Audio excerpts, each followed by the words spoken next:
Bang, bang, bang. At 6:02 a.m., my front door jumped in its frame, and two men in dark uniforms shoved a clipboard into my chest like it was a warrant. Neighborhood Compliance Task Force Emergency Removal Order.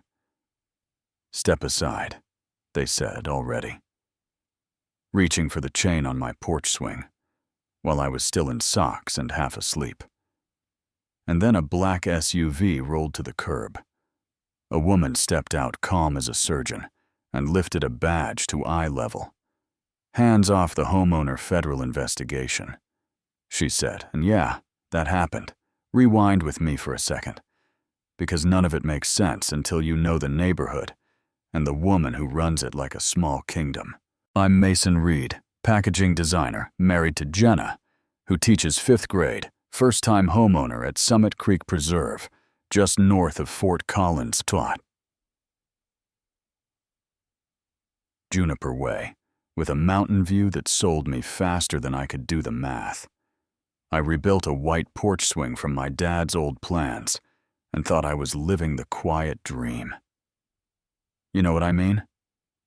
Until the day a white Lexus slid to a stop and the driver introduced herself like an airline pilot who also owns the sky.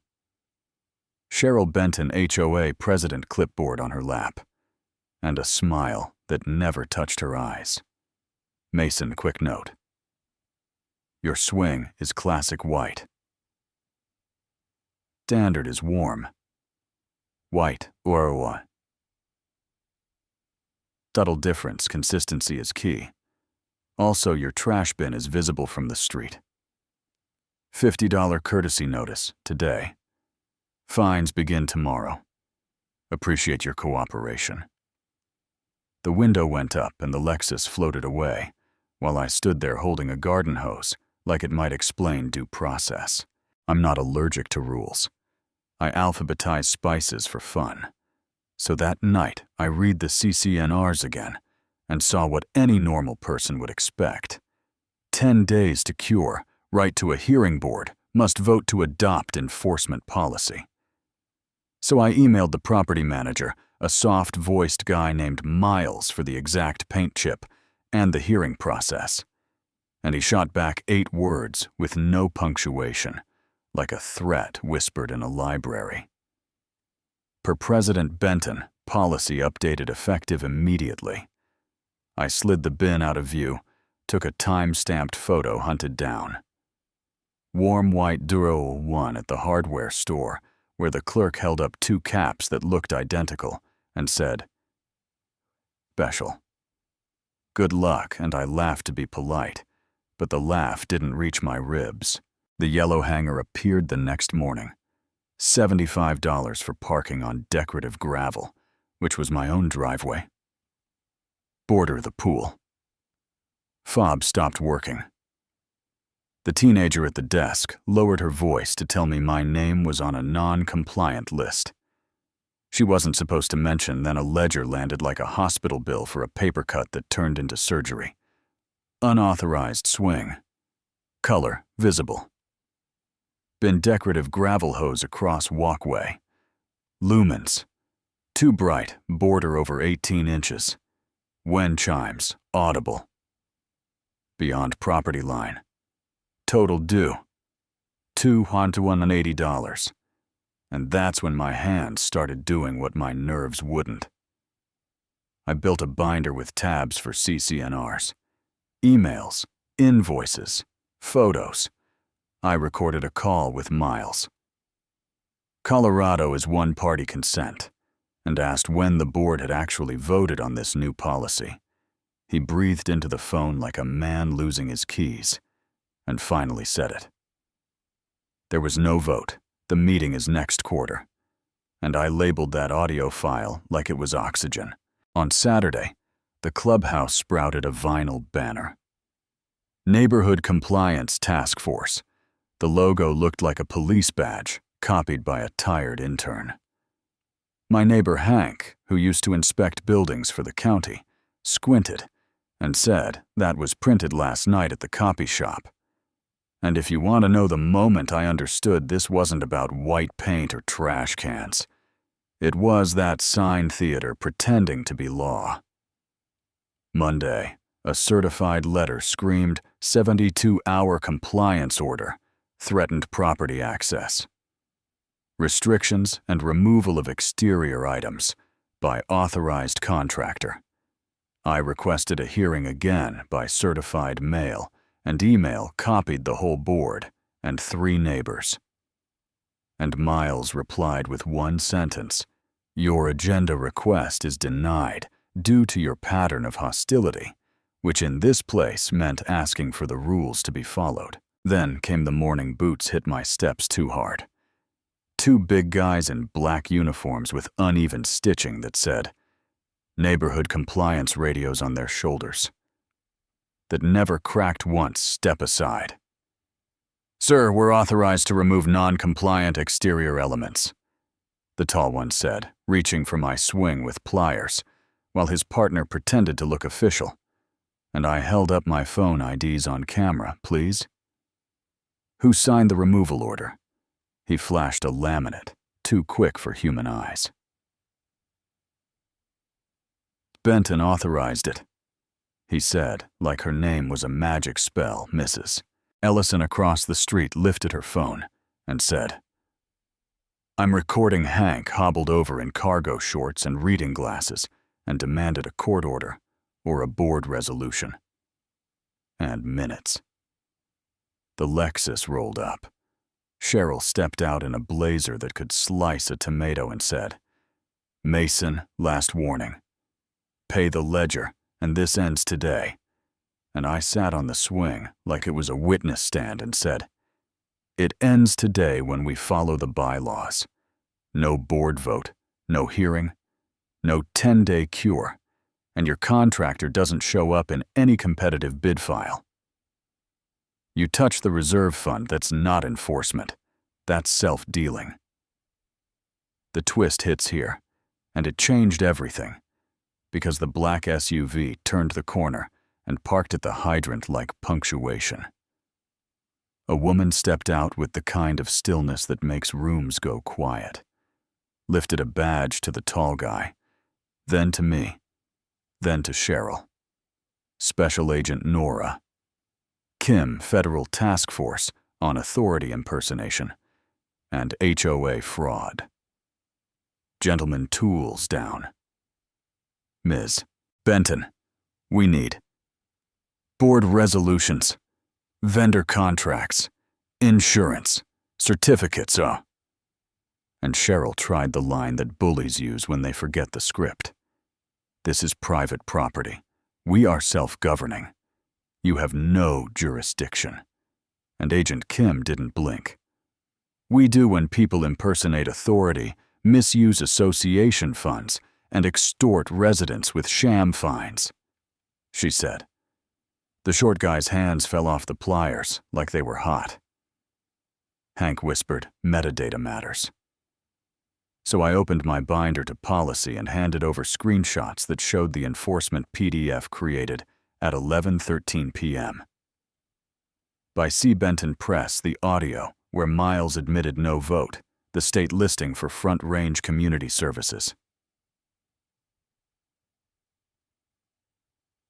The so-called task force registered to a P.O. box and managed by Aidan Benton, Cheryl's nephew. And when Agent Kim radioed copy, no adopted schedule, no minutes. Vendor related to President Initiate Community Notice. I felt my ribs drop an inch, like my lungs finally caught up with me. Agent Kim announced an open meeting that night at the Community Center Board, and residents present, no closed session. Bring your records. And Cheryl's smile did that thing where it doesn't move, but somehow dies a little. She leaned so close I caught a shimmer of perfume and said, "You're making a mistake. People like you want freedom, until your neighbor paints their house purple." And I said, "People like you think rules are elastic until someone reads them back to you."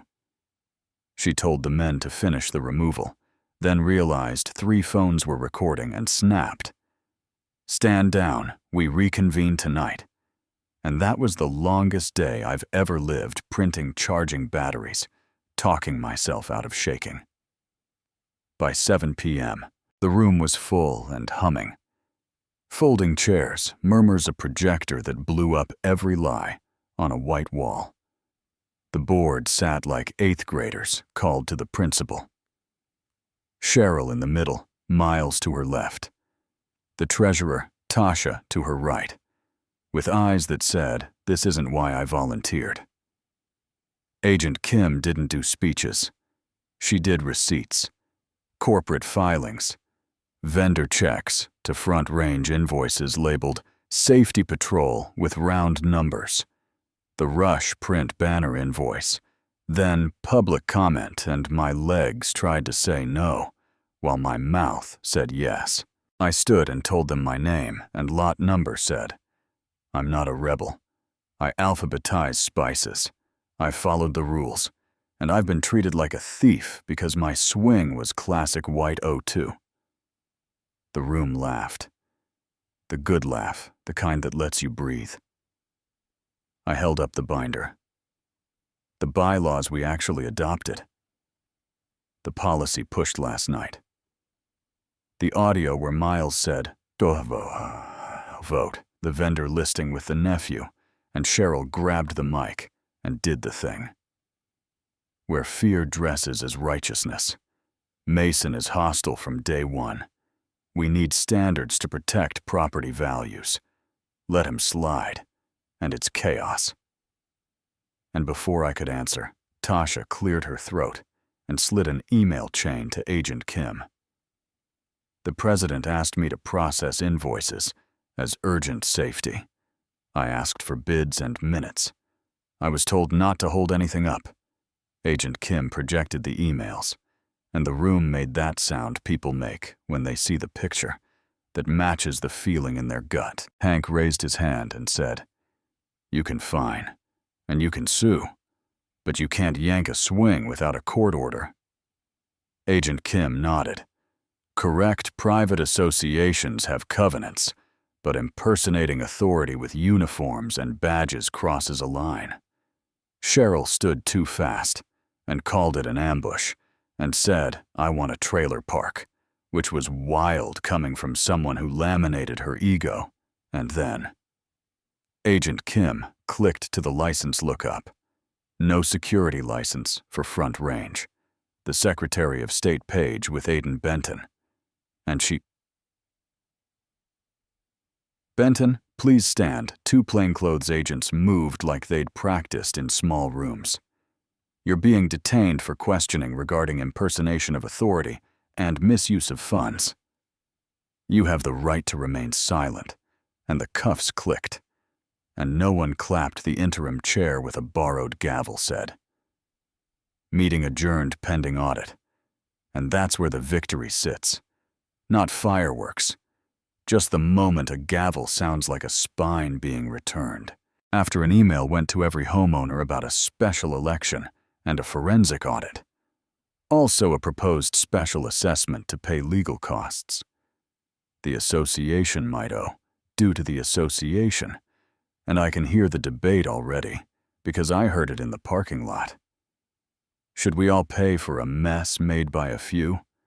Or should the people who abused power carry that bill? I get both sides. I just know this. When those men in costume stepped onto my porch, I felt small. Like a child in my own doorway, then something shifted, not because I'm brave, but because paperwork and sunlight are stronger than a clipboard with a smile, because neighbors noticed, because sometimes a badge is real and shows up at the exact minute you stop apologizing for asking to see the minutes. I went from helpless to hurt, to defiant, to something that felt like ownership of my voice sitting at that podium under fluorescent lights, saying the plain words out loud. Process is the difference between a neighborhood and a fiefdom. The swing is warm white 01. Now, because winning the principal doesn't mean ignoring the paint. The hard part isn't the color. It's reading the boring pages and voting for people who love spreadsheets. It's being willing to say, hold on, show me the record, even when someone powerful is staring you down.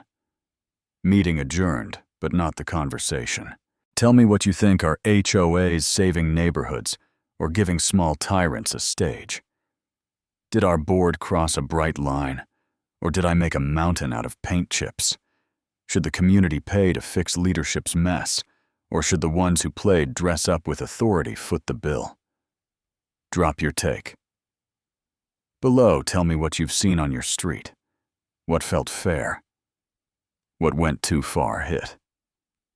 Like if this helped, subscribe for more stories from the messy border between power and home, and share this with the neighbor who always says effective immediately without showing the minutes.